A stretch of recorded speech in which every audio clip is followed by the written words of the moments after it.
हृदय इव तव स्वाधिष्ठाने उदवहमधिष्ठाय निरतं तमीडे संवत्तं जननि महतीं तां च समया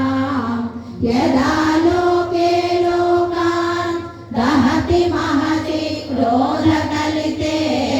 दयाद्राया दृष्टिः शिशिरमुपचारं रचयति तटित्वन्तं शक्त्या तिमिरपरिपन्थि स्फुरणया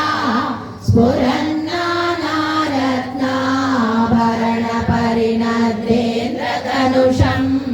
तव श्यामं मेघं कमपि मणिपूरैकशरणं निषेवे वर्षन्तं हरमिहिरतप्तं त्रिभुवनं तवाधारे मूले सहसमयया लास्यपरया नवात्मानं मन्ये नवरसमहाताण्डवनटम् उभाभ्यामेताभ्याम् उदयविधिमुद्दिश्य दयया सनाथाभ्यां जज्ञे जनक जन